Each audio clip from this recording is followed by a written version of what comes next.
नमस्कार। संसद टीवी की विशेष प्रस्तुति आपके सांसद में आप सभी दर्शकों का बहुत बहुत स्वागत है। मैं हूं सुरेंद्र कुमार। आज हमारे साथ बेहद खास मेहमान मौजूद हैं।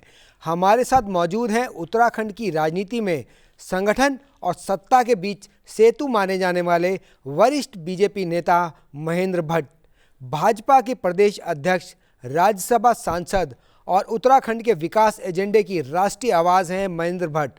संसद से लेकर संगठन तक हर मोर्चे पर सक्रिय भूमिका निभाने वाले महेंद्र भट्ट से आज हम बात करेंगे उत्तराखंड की राजनीति, विकास, चुनावी रणनीति और आने वाले समय की चुनौती पर। संसद टीवी पर सर आपका बहुत बहुत स्वागत है। धन्यवाद सुरेंद्र जी, बहुत धन्यवाद। पहला सवाल, उत्तराखंड की राजनीति को आप लंबे समय से देखते आ रहे हैं। उत्तराखंड के गठन में भी आपका अहम योगदान रहा, संगठन को आपने मजबूती के साथ आगे बढ़ाया। कब शुरू हुआ ये सफ़र, कहाँ से शुरू हुआ ये सफ़र आज संसद में पहुँचने तक का जो आपका सफ़र है, आपके अनुभव, उतार चढ़ाव को कैसे देखते हैं आप? देखिए, बाल्यकाल से ही संघ से जुड़ने का सौभाग्य प्राप्त हुआ। मैं 7वीं कक्षा में पढ़ता था तो शाखा जाना प्रारंभ कर दिया था।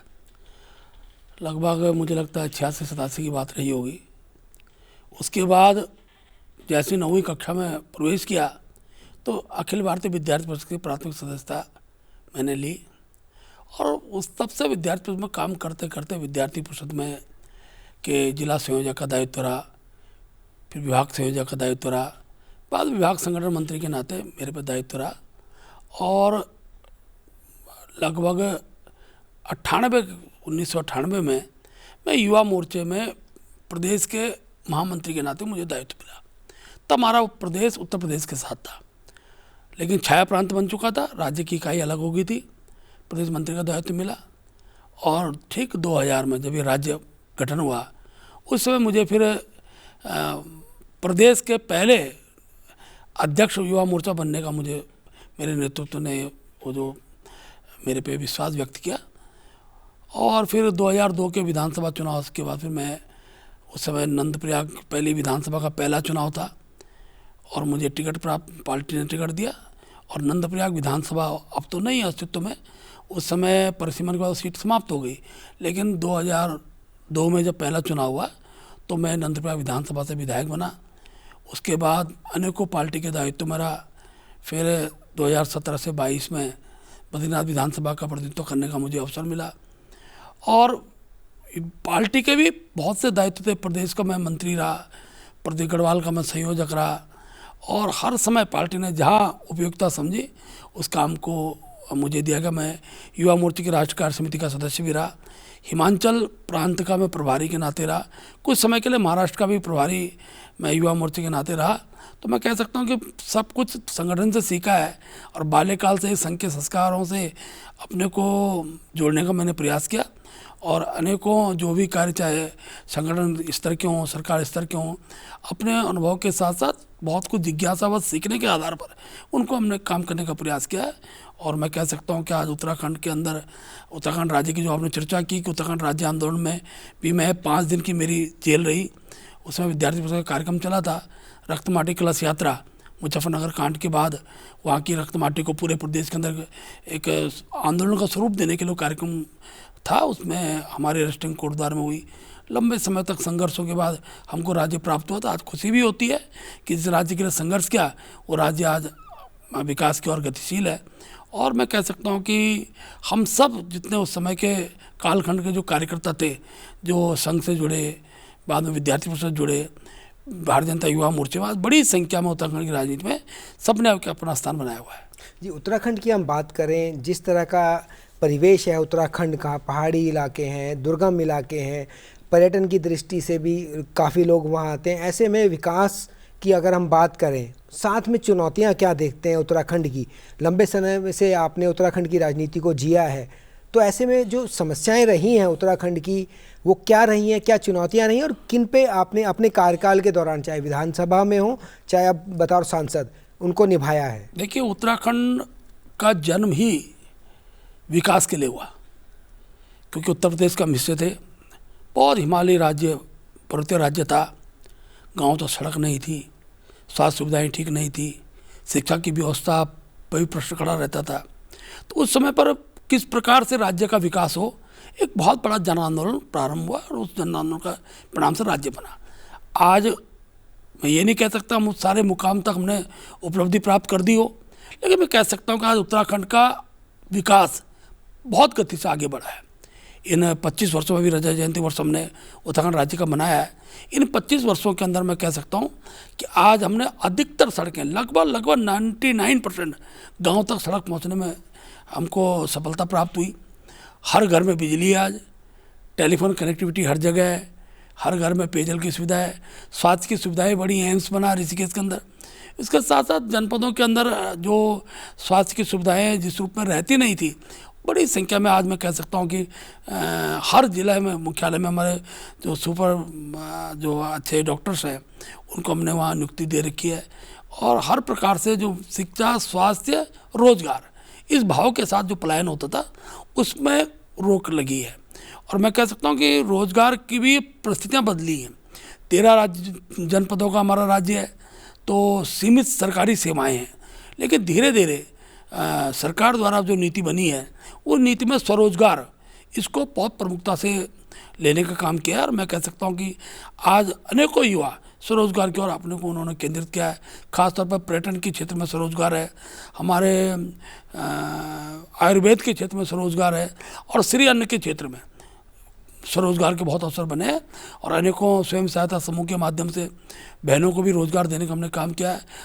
मैं कह सकता हूँ लगभग आज की तारीख में 2.5 से 3 लाख बहनें हमारी लखपति दीदी की श्रेणी में आई है।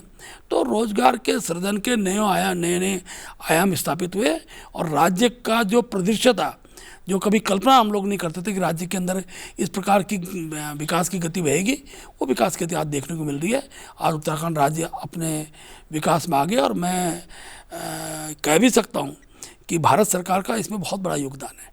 अटल जी जब देश के प्रधानमंत्री रहे तो प्रधानमंत्री ग्राम सड़क योजना जब आई तो प्रधानमंत्री ग्राम सड़क योजना एक मील का पत्थर साबित हुई हमारे राज्य के विकास के लिए। आज मोदी जी के नेतृत्व में जितनी सड़कें हम मांग रहे हैं, अभी 1700 करोड़ रुपया मैं माननीय प्रधानमंत्री जी का और हमारे जो ग्राम विकास मंत्री हैं शिवराज सिंह चौहान जी का आभार व्यक्त करूँगा। अभी 300 से ज़्यादा सड़कों के लिए 1700 करोड़ रुपये की स्वीकृति उन्होंने अभी जो नए सड़कें जो उत्तराखंड में बननी है उसके लिए उनको मिली है। हमारा विकास पूरी तरह सड़कों से बाधित था, और आज उस सड़कों के जब विस्तार बनाया तो हमने उस विकास को गति दी है। और धीरे धीरे मैं कह सकता हूँ राज्य ने अपने उस मुकाम पर पहुँचने का हम लोग प्रयास कर रहे हैं। और बड़ी संख्या में जो यात्री जो आ रहा है भाई, अभी तो उत्तराखंड के जो 4 धाम बद्रीनाथ, केदारनाथ, गंगोत्री, यमुनोत्री, मैं इसकी चर्चा करूँगा तो कई गुना वृद्धि हुई है। जो यात्रा 2000 से पहले की जो संख्या थी, आज 50 लाख यात्री हमारा उन 6 महीने के अंदर जिसको ग्रीष्मकालीन यात्रा जो रहती है 4 धाम की उसमें। और मैं मुख्य प्रधानमंत्री जी का भी हृदय से आभार व्यक्त करता हूँ कि अभी उत्तराखंड आकर आपने जो शीतकालीन यात्रा के दरवाजे खोले हैं, और प्रदेश के मुख्यमंत्री पुष्कर सिंह धामी जी द्वारा उस यात्रा को किस प्रकार से व्यवस्थित किया जाए उसके लिए जो कार्य योजना तैयार की है, उस कार्य योजना का भला है कि अब पहली बार शीतकाल के लिए अंदर भी जो हमारे कपाट बंद होने के बाद जो बद्री विशाल जी का जो मंदिर जिस क्षेत्र में आता है, गंगोत्री माँ गंगा का जो मखवा जो उसका केंद्र है, मायका है, तो ऐसे स्थानों पर भी यात्रियों की संख्या बढ़नी शुरू हुई है। और धीरे धीरे उत्तराखंड के अंदर शीतकालीन यात्रा का भी बहुत बड़ा प्रभाव देखने को मिलेगा। जिस तरह से आपने बताया विकास हो रहा है, अगर हम बात करें पर्यावरण संरक्षण की और विकास की, इसके बीच के जो संतुलन को देखें तो बहुत ज़रूरी है दोनों चीज़ों को देखना। सड़कों का विकास जिस तरह से आप बता रहे हो रहा है, सड़कों का निर्माण लगातार हो रहा है, 4 धाम यात्रा में हो रहा है, लगातार यात्री आ रहे हैं, तो ऐसे में उनकी सुरक्षा की भी बात करें। हाल ही में जो दुर्घटनाएं उत्तराखंड में हुई हैं वो एक चिंता का विषय है। देश भर से जो लोग हैं, पर्यटक हैं, धार्मिक पर्यटन जो है उत्तराखंड जाना जाता है उसके लिए। ऐसे में जो पर्यटकों की सुरक्षा है, साथ ही संतुलन प्रकृति के साथ, उसको आप कैसे देखते हैं? नहीं, अब तो पर्यावरण के भी मानक बन चुके हैं। हम जितने पेड़ काटते हैं उसके 3 पेड़ हमको लगाने होते हैं। और उत्तराखंड का भूभाग लगभग 65% वन क्षेत्र का है। तो मैं कह सकता हूँ कि हमने जो विकास को जो गति दी है उसमें हमने पर्यावरण का पूरा ध्यान, वही कारण है कि बड़ी संख्या में आज जो जंगली जानवर हैं, बाघ हैं, तेंदुए हैं, आपके भालू है, इसकी संख्या बड़ी है। और वही कारण है कि धीरे धीरे उनका जो प्रकोप है वो मानव संघर्ष के अंदर दिखाई दे रहा है। पिछले दिनों बड़ी संख्या में भालू के हमले से, बाघ के हमले से जो वहाँ के लोगों पर जो आक्रमण हुए हैं, उनकी हत्याएं हुई हैं, ये एक चिंता का विषय जरूर है। और उसके लिए भी किस प्रकार की एक व्यवस्था सुनिश्चित की जाए, उसके लिए प्रदेश सरकार भी मान, क्योंकि सदन के अंदर मेरे द्वारा भी विषय राज्यसभा के अंदर रखा गया। हमारे जो पौड़ी गढ़वाल से हमारे जो लोकसभा के सांसद हैं अनिल बरूनी जी ने, उन्होंने लोकसभा के अंदर विषय रखा है। और मैं कहता हूँ आज के युग में किस प्रकार से पर्यावरण में क्षेत्र में जो वन्य जीव हैं, उन वन्य जीवों का संरक्षण जहाँ आवश्यक है, वहीं वन्य जीव मानव संघर्ष को रोकने के लिए क्या तकनीक हो सकती है, उसके लिए जो आज के दृष्टि के जो उपकरण हैं, उस उपकरणों को उत्तराखंड की आवश्यकता उसमें मुझे लगता है आज की तारीख में है। और भारत सरकार निश्चित रूप से प्रयास करेगी, क्योंकि हम सभी अनेकों देश हैं जहाँ बड़ी संख्या में वन्य जीव हैं, बड़ी संख्या में रहते हैं, लेकिन वन्य जीवों का संरक्षण वनों में ही हो जाए, वन्य जीव वनों पर आधारित हो जाएं, उसके लिए क्या कुछ किया जा सकता है, उस पर प्रयास करने की आवश्यकता है। और मैं ये कह सकता हूँ कि उत्तराखंड ने वन पर्यावरण को बचाने के लिए भी अपना बहुत बड़ा योगदान दिया है। चिपको का आंदोलन का केंद्रीय हमारा उत्तराखंड रहा है। और आज मैं कह सकता हूँ कि हमारे यहाँ का व्यक्ति पेड़ काटने से पहले कई बार सोचता होगा, और जितने पेड़ काटते हैं उससे कई गुना पेड़ लगते हैं। और सर्वाधिक फॉरेस्ट का अंदर अगर सरकार के द्वारा वृक्षारोपण के कार्यक्रम चलते हैं तो उत्तराखंड राज्य में इसकी बहुत एक अलग प्रकार की पहचान है। और उसके लिए राज्य की एक स्थान पर राज्य को उपलब्धि प्राप्त हुई है। जी, जिस तरह से आपने बताया कि पर्यटन भी बढ़ रहा है, विकास भी हो रहा है, वन क्षेत्र की भी आपने बात की, ऐसे में अगर हम बात करें सभी पैमानों पर उत्तराखंड लगातार सोच भी रहा है, काम भी कर रहा है, विकास भी हो रहा है। चुनौतियां जो हैं वो किस तरह से आप उनको देख रहे हैं?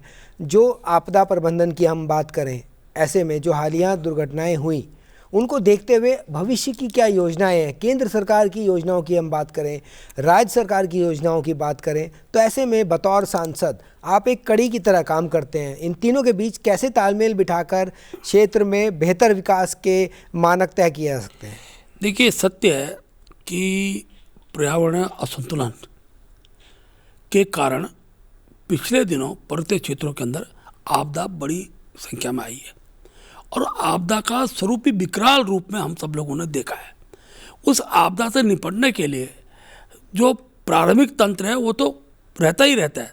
हमारे समय चुनौती है, वो चुनौती क्या है कि एक व्यक्ति अपने घर को अपनी पूरी ज़िंदगी कमाई से बनाता है। उसमें छोटे अपने व्यवसाय के क्षेत्र भी घर भी होते हैं, व्यवसायिक केंद्र भी होते हैं, और पर्यटन की दृष्टि से बड़ी संख्या में यात्री आता है तो होम स्टे, होटल्स हैं, ये सब रहते हैं। लेकिन अभी धराली की घटना हुई तो बड़ी संख्या में इतना मलबा उसमें आ गया, वो सारे के सारे जो होटल थे, आवास थे, वो दब चुके हैं। हमारी दिक्कत क्या, हमारी चुनौती क्या है? स्टेट गवर्नमेंट ठीक है एक रहते एक मानक के आधार पर मुआवजा राशि देगी, लेकिन उस क्षेत्र को दोबारा विकसित करने के लिए कार्य योजना की आज आवश्यकता रहती है।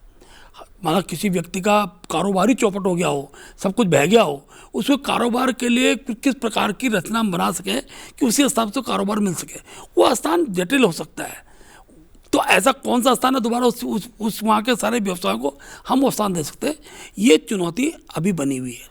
और पिछले दिनों जब प्रधानमंत्री जी उत्तराखंड आए थे, उन्होंने थराली आपदा के बाद और जो उसके बाद थराली और थराली दो अलग अलग स्थान है।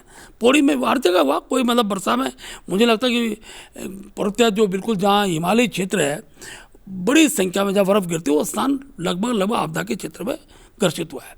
तो प्रधानमंत्री जी के आने के बाद हमने इस विषय को उनके आगे रखा है कि हमारे सबसे बड़ी चुनौती अब इसी बात की है कि व्यक्ति पहाड़ छोड़ भी नहीं सकता है। और हमारे नेचर में भी है, हमने हर वर्ष की अनेकों आपदाएँ झेली होंगी, लेकिन हमने अपने गाँव और उस व्यवसायिक क्षेत्र को कभी छोड़ा नहीं है, क्योंकि वही हमारे व्यवसाय का केंद्र है। केदारनाथ यात्रा मार्ग है, बद्रीनाथ यात्रा मार्ग है, गंगोत्री यात्रा मार्ग है, इन मार्ग यही मार्ग हैं जो वहाँ के रोजगार के केंद्र हैं।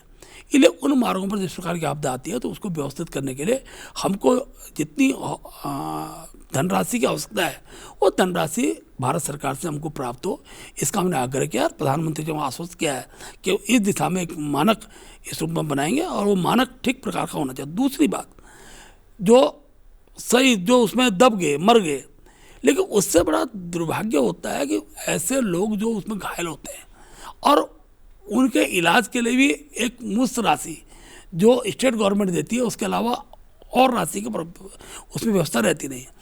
तो कैसे करके, क्योंकि डबल इंजन की सरकार है, राज्य और केंद्र मिलकर हम किस प्रकार से उसके जख्मों को थोड़ा सहला सकें, उसको उत्साह दे सकें और भविष्य के अंदर अपना कारोबार पूरा स्थापित कर सके, इसके लिए एक नीति की आवश्यकता है। और उस नीति की बात हम लोगों ने की। मुझे पूरा विश्वास है कि क्योंकि अब ये हर वर्ष होने वाली घटना हो गई है, और जब हर वर्ष होने वाली घटनाएं होती हैं तो वो बिना नीति के, बिना सिस्टम के फिर उस पर हम काबू नहीं पा सकते, उसका समाधान हम निकाल नहीं सकते हैं। इसलिए इसकी आवश्यकता आज महसूस की जा रही है। जी, यही भूमिका एक सांसद की भी होती है कि अपने क्षेत्र की समस्याओं को लेकर केंद्र तक बात को पहुंचाना।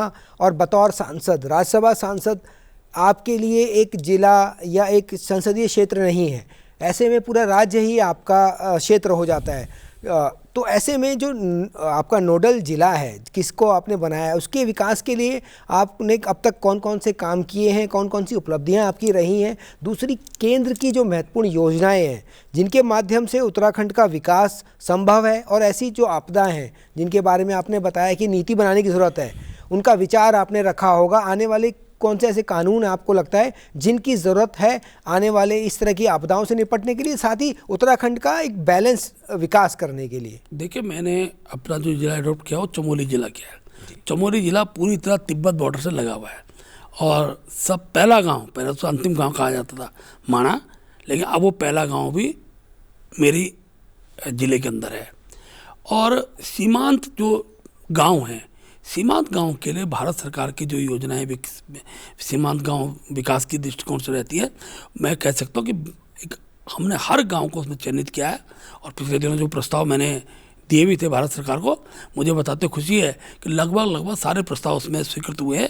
और उन गाँव के में रहने वाले लोगों के लिए, वो 6 महीने बर्फकाल में तो वो नीचे आ जाते हैं, लेकिन जब 6 महीने बाद उनका सीमा बॉर्डर पर पूरा रहना होता है, और बड़ी संख्या में लोग रहते हैं। नीति, माणा, आपका आसपास के जो छोटे छोटे गांव भी हैं, उनमें बड़ी संख्या में लोगों का वहाँ उस क्षेत्र में रहना था। नीति घाटी में तो एक टिम्बर साइड महादेव का मंदिर है, वहाँ तो शिवालय बन रहा है, बर्फ़ के टाइम पे शिवालय बन जाता है। तो आदि कैलाश के दर्शन प्रत्यक्ष रूप से वहाँ देखने को मिलते हैं। वहाँ भी टूरिज्म अब बढ़ा है।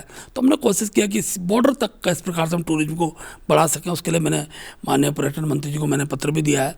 तो हम कैसे जो हमारा सीमा दर्शन यात्रा, उसको नाम देखते हैं सीमा के दर्शन, क्योंकि हम देखते हैं पाकिस्तान की सीमा तक तो लोग जाते हैं, लेकिन अभी तिब्बत की सीमा के दर्शन के रास्ते भी खुले। जब रोड वहाँ तक जा चुकी है तो हम लोग चाइना का वाला क्षेत्र, क्योंकि चाइना में हम लोग नहीं बोलते कि हम उसे आज भी तिब्बती मानते हैं, तो तिब्बत वाले क्षेत्र के जो एरिया है उस एरिया तक सबकी नज़र जाए। इसी प्रकार से नेपाल से लगा हुआ हमारा जो खटीमा का क्षेत्र है, तो सीमा दर्शन यात्रा भी उत्तराखंड के अंदर बढ़े, उस दिशा में मेरी पहल है। मैंने उस दिशा में कोशिश मैं कर रहा हूँ। इसके साथ साथ उन क्षेत्रों पर हर प्रकार की सुविधा का हो। आज मुझे कहते खुशी है कि नीति माणा जैसे क्षेत्र में भी हमने टेलीफोन कनेक्टिविटी बढ़ाई है, 4G तक की कनेक्टिविटी बढ़ चुकी है।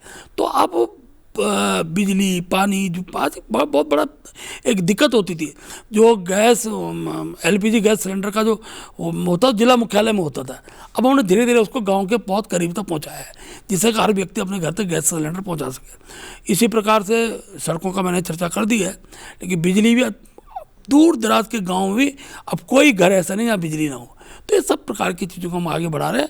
मुख्य रूप से अब साहसिक पर्यटन को बढ़ाने के लिए पर मैं अपने आप को केंद्रित कर रहा हूँ। उसमें राफ्टिंग का हो सकता है, और अनेकों हमारे यहाँ अलग अलग भिन्न भिन्न आयाम होते हैं साहसिक खेलों के। अनेकों चोटियों पे जो पर्वतारोही है उनका जाना होता है। तो उन क्षेत्रों को किस प्रकार हम विकसित कर सकते हैं, किस प्रकार साहसिक पर्यटन के जो लोग हैं जो उसमें इंटरेस्ट लेते हैं, ऐसे लोगों के ऐसे इंस्टीट्यूट को वहाँ बुलाएं, जिससे कि बड़ी संख्या में वहाँ का व्यक्ति निकले। और उत्तराखंड के अंदर तो हर गाँव में, हर घर में सैनिक है, तो सेना हमारी संपदा भी है।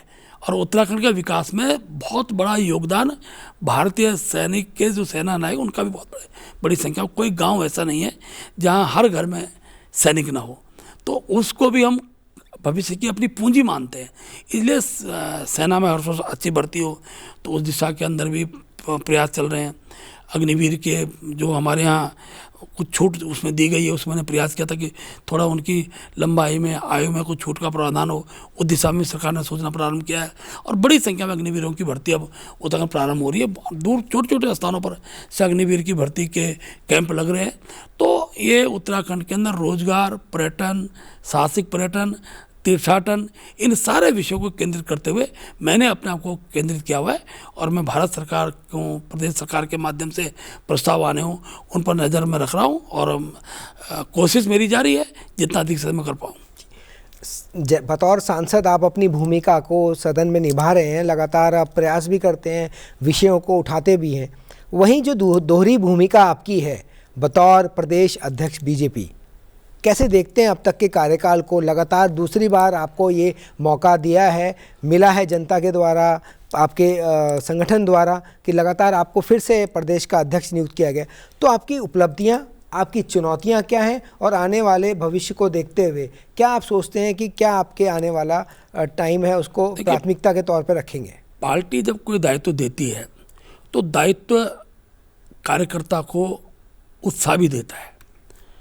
और मैं कह सकता हूँ कि जब मैं इसका पार्टी का अध्यक्ष पहली बार बना तो स्वाभाविक रूप से रहता है, चुनौती बहुत थी।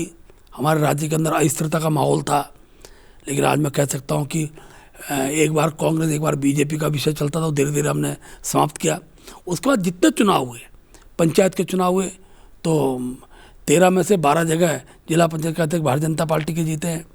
नगर पालिका चुनाव हुए, 12 में से 11 स्थानों पर हमारे जो महापौर हैं वो नगर निगम में हमारे जीते हैं। नगर पालिका 60% से लेकर 75% तक, नगर पंचायतों में 60% और 75% नगर पालिकाओं में ये भारतीय जनता पार्टी ने जीत अर्जित की है। बाद के जितने बाई इलेक्शन हुए, हमारे 1-2 विधायक का देहांत हो गया था, उसके उनके बाई इलेक्शन थे, उन सारे इलेक्शनों में भारतीय जनता पार्टी बहुत अच्छे मतों से जीती है। और ये जनता का जो प्रेम है वो प्रेम हमको सदैव प्राप्त हुआ है। और हमेशा किसी भी राजनीतिक दल के अंदर उत्साह का वातावरण उस दल का कार्यकर्ता करता है। और मैं अध्यक्ष होने के नाते मेरा ये प्रयास रहा कि मैं अपने कार्यकर्ताओं को उत्साहित रखूं, सरकार और संगठन का समन्वय बना रहे। लेकिन कार्यकर्ताओं के अंदर एक उत्साह था, उत्साह आज भी बना है। और अब हमारे सामने जो है वो 2027 का विधानसभा का ये वर्ष हमारा चुनावी वर्ष अब रहेगा, क्योंकि फरवरी में होता है, तो 2026 पूरी तरह चुनावी वर्ष है। और सभी कार्यकर्ता उत्साहित होकर 2026 के अंदर फिर हमारी तीसरी बार उत्तराखंड में सरकार बने, इस दिशा में हम सब लोग प्रयासरत हैं। और उस दिशा में कार्यक्रमों की गति बढ़ाई है। हमारे प्रदेश के मोर्चे गठित हो चुके हैं, प्रदेश की टीम गठित हो चुकी है, धीरे धीरे ट्रेनिंग के कैंप हम चलाएंगे। और सबसे बड़ी बात है कि मतदाता पुनरीक्षण का जो कार्य चल रहा है उसमें हम बड़ी संख्या में अपने कार्यकर्ताओं को लगाने वाले हैं। किसी का मत छूटे नहीं और गलत मत बने नहीं, इस भाव के साथ कार्यकर्ताओं को आगे बढ़ाएंगे। और हम हर चुनाव को, चाहे पंचायत चुनाव हो, चाहे लोकसभा को, चाहे विधानसभा को, हम चुनाव को बहुत गंभीरता से लेते हैं और जीत ही हमारे केंद्र का मुख्य रूप से हमारे केंद्र में होती है। जी, अगर हम बात करें 3 महत्वपूर्ण विषय हैं, एक यूसीसी, धर्मांतरण, भू कानून, इनको आप कैसे देखते हैं संगठन की दृष्टि से, सरकार में बतौर सांसद की दृष्टि से, प्रदेश सरकार की दृष्टि और केंद्र, इन चारों दृष्टि से अगर हम बात करें तो कैसे देखते हैं इन चारों विषयों को? देखिए, मुझे कहते खुशी भी है कि तीनों कानूनों को लागू करने वाला और इसकी कहीं से गंगा निकली वो भी उत्तराखंड ही है। और प्रदेश के मुख्यमंत्री पुष्कर धामी जी का मैं संसद टीवी के माध्यम से धन्यवाद भी करता हूँ कि देवभूमि का देवतुल्य स्वरूप बना रहे, इसके लिए बहुत प्रयास उनके द्वारा किए गए। जबरन धर्मांतरण का कानून बहुत आवश्यक हो गया था, क्योंकि देवभूमि का में जो यात्री आता है वो देवभूमि के पक्ष, देवभूमि भाव के साथ है, लेकिन कुछ तत्व थे जो उस स्वरूप को बिगाड़ने का काम कर रहे थे। आज वो सलाखों के अंदर है। आपका यूसीसी संविधान में उल्लेखित है कि एक समय आए कि देश के अंदर सबके लिए कानून बने, उसका एक सबके लिए कानून के दायरे में लाने वाला राज्य भी अगर उत्तराखंड के अंदर कोई राज्य बना तो मेरा उत्तराखंड राज्य बना है।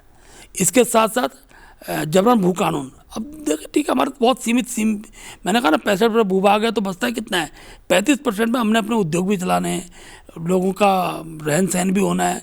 उसमें भी अगर हम कोई व्यवस्था नहीं बनाएंगे तो आजकल पहाड़ का व्यक्ति तो बहुत एक प्रकार से ना तो उतना धनाढ़ होता है, वो ईमानदारी के साथ चलने वाला व्यक्ति होता है, उसके पास सीमित संसाधन होते हैं, लेकिन वो ऐसा ना हो कि उसकी उस संपत्ति पर एक प्रहार हो जाए और जो आज मालिक है वो कल नौकर हो जाए। उस पर भी बहुत कड़ाई के साथ कानून लाने का काम किसी ने किया, तो उत्तराखंड के अंदर हमारे प्रदेश सरकार ने किया है और मैं कह सकता हूँ कि एक नज़ीर पेश करने का काम किया है। इसके साथ साथ सख्त नकल विरोधी कानून, आप कल्पना करिए, आप उत्तर प्रदेश के साथ जब हम लोग थे तो उत्तराखंड के अंदर नकल का एक बहुत बड़ा माफिया काम कर रहा था और जब कानून नहीं होता तो केवल चर्चा होती थी, नकल हो गई, जांच होगी, जांच के बाद कुछ निकलेगा नहीं निकलेगा अलग बात है, लेकिन प्रतिभाएं कुंठित होती थी।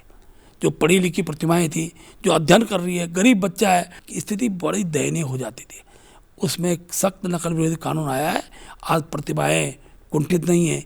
एक एक उत्तराखंड का दूर दराज का लड़का 3-3 सरकारी सर्विसों में निकल रहा है और धीरे धीरे अनेकों राज्य अब इन दिशा में आगे बढ़ेंगे और उत्तराखंड का एक स्वरूप जो है, वो जो संदेश है, वो संदेश पूरे देश के अंदर लागू होगा। जिस तरह से आपने उत्तराखंड की सरकार की उपलब्धियों को गिनाया, अगर हम बात करें केंद्र की उन महत्वपूर्ण योजनाओं की जिनकी ज़रूरत उत्तराखंड को है या ज़मीन पर वो बहुत बेहतर काम कर रही है, वो कौन सी अहम योजनाएं आपको लगती हैं?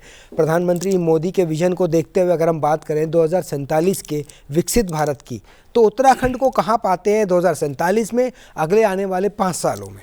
देखिए, मैं विश्वासपूर्वक कह सकता हूँ कि जब विकसित भारत का स्वरूप दिखाई देगा तो उससे 2-3 साल पहले ही उत्तराखंड विकसित राज्य के रूप में खड़ा हुआ।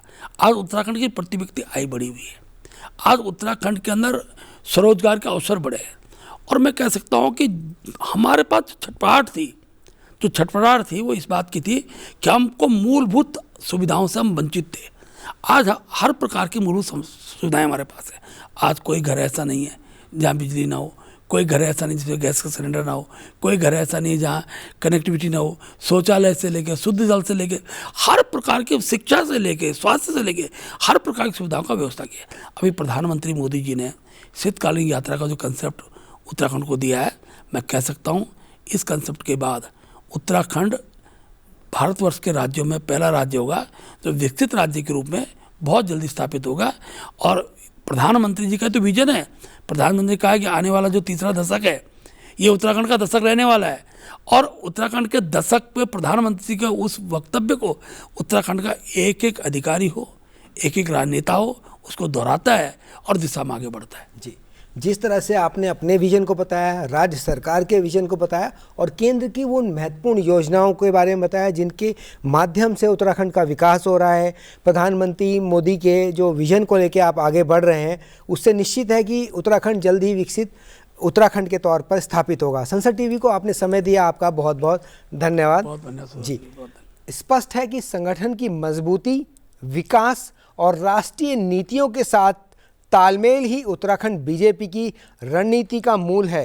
राज्यसभा सांसद और प्रदेश अध्यक्ष महेंद्र भट्ट के साथ ये बातचीत हमें यही संकेत देती है कि आने वाले समय में उत्तराखंड की राजनीति में केंद्र और राज्य के बीच उनकी भूमिका और मजबूत होने वाली है। संसद टीवी में इतना ही, मुझे दीजिए इजाज़त, नमस्कार।